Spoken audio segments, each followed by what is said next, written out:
सभी सरकारी और प्राइवेट कर्मचारी जो इनकम टैक्स के दायरे में आते हैं उनको अपना इनकम टैक्स रिटर्न दाखिल करना अनिवार्य होता है। बहुत से लोग सीए या टैक्स फाइलिंग एजेंसियों या व्यक्तियों की मदद लेते हैं। आप भी ऐसा कर सकते हैं, लेकिन यदि आप एक सैलरीड पर्सन हैं तो उस स्थिति में आप सीधे इनकम टैक्स वेबसाइट पर जाकर अपना रिटर्न खुद आसानी से बिना किसी की मदद के फाइल कर सकते हैं। आज की इस वीडियो में हम देखने वाले हैं कि आप अपना इनकम टैक्स रिटर्न फॉर्म नए टैक्स लैब या पुराने टैक्स लैब जिसमें भी आपका फायदा हो रहा हो, दोनों को कंपेयर करते हुए बड़ी आसानी से कैसे फाइल कर सकते हैं, एक ही वीडियो में देखेंगे। और साथ ही साथ अगर आपने आईटीआर फाइल कर दी है तब भी आप यह वीडियो जरूर देखें, क्योंकि अगर आपसे आईटीआर भरते समय कोई गलती हो गई हो तो आप रिवाइज रिटर्न भी एक निश्चित समय सीमा में भर सकते हैं। तो चलिए इनकम टैक्स रिटर्न दाखिल करने की स्टेप बाय स्टेप प्रक्रिया देखते हैं। अब आपको सबसे पहले इनकम टैक्स पोर्टल पे आना होगा। यहाँ से आप लिंक देख सकते हैं। इस पोर्टल का लिंक आपको वीडियो के डिस्क्रिप्शन बॉक्स में मिल जाएगा। तो यहाँ पे आपको टॉप राइट कॉर्नर में आपको लॉगिन और रजिस्ट्रेशन का ऑप्शन मिलता है। अगर आप पहली बार अपना आयकर रिटर्न दाखिल कर रहे हैं तो आप यहाँ अपने पैन नंबर के साथ रजिस्ट्रेशन कर सकते हैं। अगर आप किसी और से अपना आईटीआर फाइल करवाते आ रहे हैं तो आप फॉरगॉट पासवर्ड ऑप्शन से पासवर्ड रीसेट करके खुद लॉगिन करके अपनी आईटीआर फाइल कर सकते हैं। चलिए अब पोर्टल पर लॉगिन कर लेते हैं। लॉगिन करते ही आप डैशबोर्ड पर आ जाएंगे। अब यहाँ पर हम ITR 1 फाइल करने की पूरी प्रोसेस जानेंगे।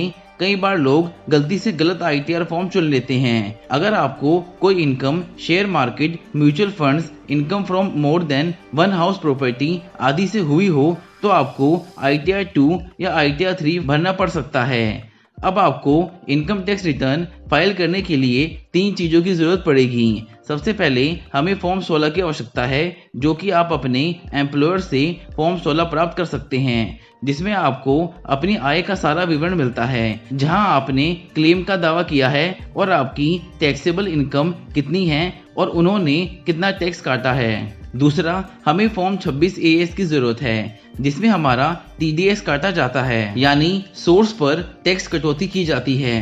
तीसरा, हमें AIS की आवश्यकता है, जिसे हम एनुअल इंफॉर्मेशन स्टेटमेंट कहते हैं। हमारी आय का विवरण भी यहाँ पर दिया गया होता है, इसलिए हमारी आय का मिलान तीनों स्थानों पर होना चाहिए।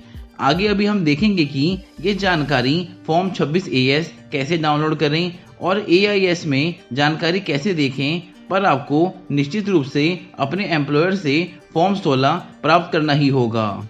अब यहाँ डैशबोर्ड पर आप अपनी व्यक्तिगत जानकारी भी देख सकते हैं। अगर आप कुछ भी अपडेट करना चाहते हैं, जैसे कि कॉन्टैक्ट डिटेल, बैंक खाते का विवरण आदि अपडेट करना चाहते हैं तो यहाँ पर कर सकते हैं। इसके बाद हम फाइल नाउ पर जा सकते हैं। अब आपको मूल्यांकन वर्ष की जाँच करनी चाहिए। हमें 2024-25 के लिए फाइल करना है, यानी वित्तीय वर्ष इससे 1 साल पहले का था। असेसमेंट ईयर 24-25 है, यानी वित्तीय वर्ष 2023-24 था, इसलिए हम वित्तीय वर्ष 2023-24 के लिए रिटर्न दाखिल कर रहे हैं। यह जानकारी सही है। आइए फाइल नाउ पर क्लिक करें। इसके बाद अगला कदम होता है हमारा असेसमेंट ईयर। हमें इसे सेलेक्ट करना है। हम यहाँ 2024-25 को सेलेक्ट करेंगे। इसके बाद ऑनलाइन और ऑफलाइन फाइलिंग का तरीका मिल रहा है। हम यहाँ पर ऑनलाइन सेलेक्ट करेंगे, कंटिन्यू करेंगे। इसके बाद यहाँ पर आपको फ्रेश इनकम टैक्स रिटर्न में स्टार्ट न्यू फाइलिंग वाला ऑप्शन चूज करना है। लेकिन उससे पहले आइए 26 AS, फॉर्म 16 और AIS में जानकारी देखते हैं कि हमारी सारी जानकारी मेल खा रही है या नहीं। इसी पेज पर राइट साइड पर 3 लाइंस पर क्लिक करेंगे और 26 AS डाउनलोड करने के लिए ई फाइल पर जाएंगे। इनकम टैक्स रिटर्न पर जाएं। उसके बाद आपको नीचे एक विकल्प मिलेगा, फॉर्म 26 AS देखें। इस पर क्लिक करेंगे। अब कंफर्म करें। यह हमें TDS यानी ट्रेसिस वेबसाइट पर ले गया है। एग्री चेकबॉक्स सेलेक्ट करने के बाद प्रोसीड पर क्लिक करें। इसके बाद हमें इस लिंक पर क्लिक करना होगा, व्यू टैक्स क्रेडिट। हम इस पर जाएंगे। इसके बाद हम अपना असेसमेंट ईयर सेलेक्ट करेंगे। हमारा मूल्यांकन वर्ष 2024-25 है। उसके बाद हम HTML के रूप में व्यू का चयन करेंगे।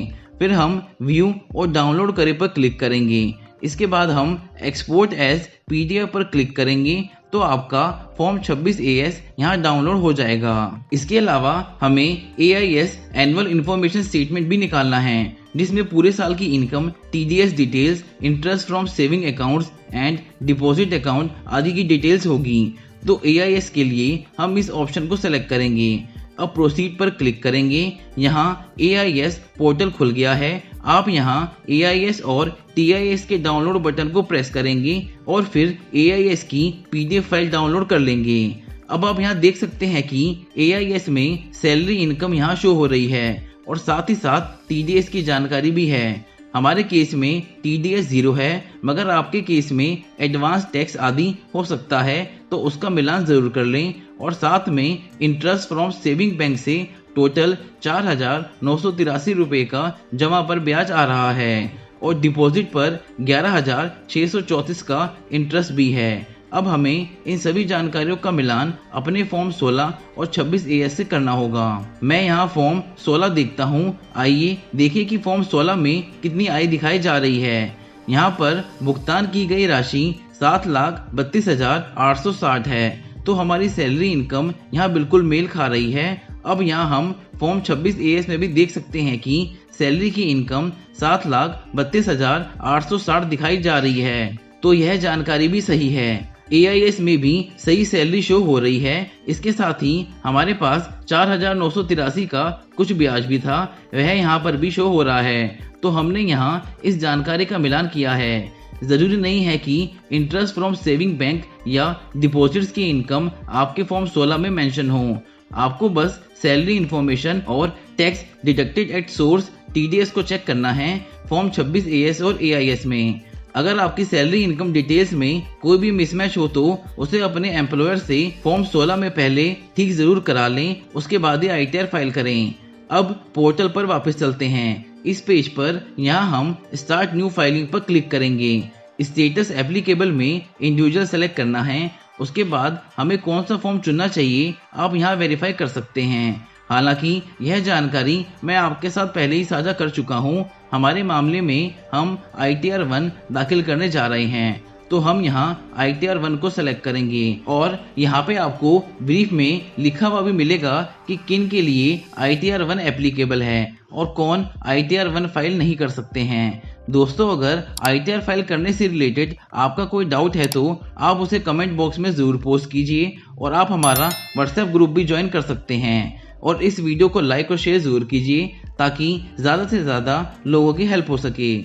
इसके बाद हम प्रोसीड विद ITR 1 पर क्लिक करेंगे। अब हम लेट्स गेट स्टार्टेड पर क्लिक करेंगे। अब आपको बताना है कि आप ITR क्यों फाइल कर रहे हैं। तो एक सैलरीड पर्सन के लिए ये फर्स्ट ऑप्शन एप्लीकेबल रहेगा। Taxable income is more than basic exemption limit, इस पे आपको क्लिक करके कंटिन्यू करना है। अब देखिए, आपको 1 बाय 1 इन 5 कॉलम पे क्लिक करना है और उसमें डिटेल या तो आपको फिल करनी है या प्री फिल्ड वाली डिटेल को आपको चेक करके आगे प्रोसीड करना है। सबसे पहले हमें अपनी पर्सनल जानकारी वेरीफाई करनी होगी। आइए यहाँ इस पर क्लिक करें। तो यहाँ पर आपको सबसे पहले अपनी पर्सनल जानकारी वेरीफाई होगी। मेरे केस में ये सभी विवरण सही हैं। आप चाहें तो यहाँ एडिट भी कर सकते हैं। नीचे हमें नेचर ऑफ एम्प्लॉयमेंट को सिलेक्ट करना है। यहाँ आपको अलग अलग ऑप्शन मिल रहे हैं। यदि आप केंद्र या राज्य सरकार के कर्मचारी हैं तो आप यहाँ से इस ऑप्शन का चयन कर सकते हैं। यदि आप केंद्र सरकार, राज्य सरकार, PSU के पेंशन भोगी हैं तो आप यहाँ इन सभी का चयन भी कर सकते हैं। और अगर आप किसी प्राइवेट कंपनी में काम करते हैं फिर यहाँ अदर्स ऑप्शन चुनें। और फाइलिंग सेक्शन में अगर ड्यू डेट से पहले फाइलिंग कर रहे हैं तो हमारे सामने यह विकल्प आएगा। और अगर आप रिवाइज रिटर्न फाइल कर रहे हैं तो आप यह ऑप्शन सेलेक्ट करेंगे। नीचे स्क्रॉल करेंगे, देखिए बाय डिफॉल्ट अब न्यू टैक्स रिजिम ही ITR में सेलेक्ट हुआ आता है। अगर आपकी इनकम 7 लाख से कम है तो आपके लिए न्यू टैक्स रिजिम बेस्ट है। यदि आप न्यू टैक्स स्लैब का चयन कर रहे हैं तो आप यहाँ नहीं चुनेंगे। ओल्ड टैक्स रिजिम के लिए आप यहाँ हाँ चुनेंगे। यदि आपने 80C में सेविंग्स की है जिसमें 1.5 लाख तक की लिमिट है, या आपने HRA में कटौती का क्लेम किया है, या आपने होम लोन के ब्याज में कटौती का क्लेम किया है, तो ओल्ड टैक्स स्लैब निश्चित रूप से आपके लिए बेहतर है। अब आपको बैंक डिटेल में यह ध्यान रखना है कि आपके जितने भी एक्टिव बैंक अकाउंट हैं फाइनेंशियल ईयर 2024 में वो सारे बैंक अकाउंट यहाँ पर आपको एंटर करने हैं और जिस अकाउंट में आप रिफंड चाहते हैं उसका वैलिडेटेड होना जरूरी है। अगर वैलिडेटेड नहीं है तो आपका रिफंड फेल हो जाएगा। मेरे केस में यह एक ही अकाउंट एक्टिव था और वो वैलिडेटेड है, तो मैं यहाँ पर आगे प्रोसीड कर सकता हूँ। अब हम कंफर्म पर क्लिक करेंगे तो हमने पहला स्टेप पूरा कर लिया है, पर्सनल इन्फॉर्मेशन वेरीफाई हो गई है। अब अगला स्टेप थोड़ा इम्पोर्टेंट होने वाला है, हमें यहाँ ग्रोस टोटल इनकम वेरीफाई करनी है। इस पर क्लिक करेंगे। देखिए हम यहाँ ITR 1 न्यू टैक्स रिजीम में फाइल कर रहे हैं क्योंकि हमारी टैक्सेबल इनकम 7 लाख से कम है। अगर आप ओल्ड टैक्स स्लैब से अपनी ITR भरना चाहते हैं तो अभी तक के सारे स्टेप्स आप सेम करेंगे, बस आगे की फाइलिंग आपको थोड़ी अलग तरीके से करनी है जिसमें आप क्लेम और डिडक्शंस का बेनिफिट ले पाएं। ओल्ड टैक्स स्लैब के आगे के स्टेप्स जो भी चेंज हैं आपको इस वीडियो में मिल जाएंगे, लिंक आपको इसी वीडियो की डिस्क्रिप्शन बॉक्स में मिल जाएगा। चलिए अब आगे की डिटेल्स फिल करते हैं।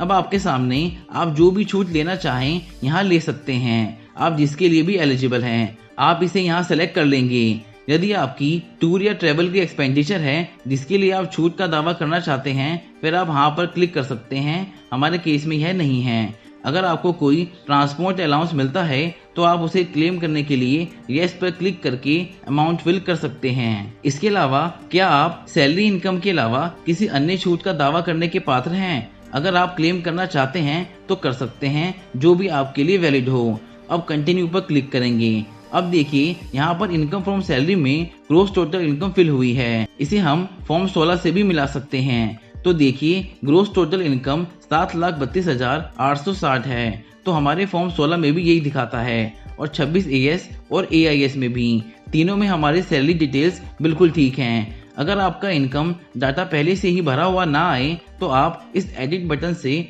टोटल इनकम फॉर्म 16 से देखकर भर सकते हैं। उसके बाद यहाँ पर स्टैंडर्ड डिडक्शन सीधे तौर पर 50,000 की आपको मिल जाएगी। इसके अलावा यहाँ income from house property declare नहीं की गई, यह फॉर्म 16 में भी शो नहीं हो रहा है। अगर आपके पास कोई प्रॉपर्टी है और उससे कोई रेंट आपको आता है तो आपको वह यहाँ पर दर्ज करना होगा। इसकी वजह से संभव है कि आपकी टैक्सेबल इनकम में कुछ बदलाव आ जाए। ध्यान रहे वार्षिक मूल्य का 30% रख रखाव के लिए आयकर विभाग ऑटोमेटिकली मानता है, तो जितनी अमाउंट आप इसमें भरेंगे उसमें से 30% की छूट आपको मिल जाएगी और बाकी बची इनकम आपकी टोटल टैक्सेबल इनकम में ऐड हो जाएगी।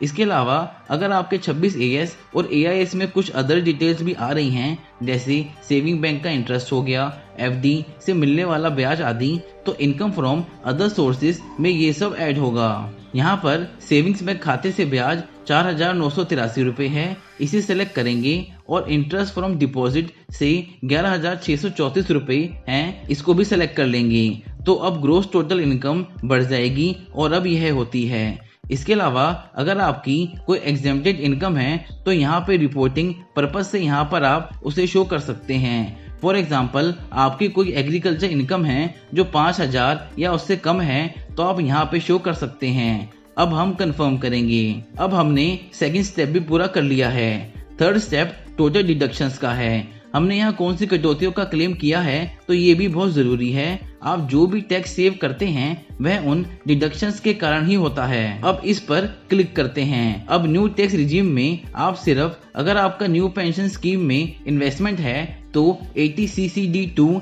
एम्प्लॉयर का 14% कॉन्ट्रीब्यूशन वह आप इसमें क्लेम कर सकते हैं। इसके अलावा कोई और डिडक्शन न्यू टैक्स स्लैब में अवेलेबल नहीं है। अब आप कंटिन्यू पर क्लिक करेंगे और फिर कंफर्म कर देंगे। अब देखिए हमारी 3 जानकारी पूरी हो गई है। अब फोर्थ है टैक्स पेड। अब यहाँ पर आपका जितना भी TDS है वो यहाँ पर शो होगा और उसकी डिटेल्स आ जाएगी, जैसे कि साल भर में आपको जो भी सैलरी मिली है उस पर कितना TDS कटा है वह शो हो जाएगा। हमारे केस में कोई TDS ना ही एम्प्लॉयर की तरफ से और ना ही अदर इनकम से है। यह सभी TDS की जानकारी आपको आपके फॉर्म 16, 26 AS और AIS में मिल जाएगी। अब हम आगे प्रोसीड कर सकते हैं, कंफर्म कर देंगे। अब फिफ्थ स्टेप है टोटल टैक्स लायबिलिटी। अब इसमें आपकी जो ग्रोस टोटल इनकम है स्टैंडर्ड डिडक्शन 50,000 माइनस करके वह शो होगा।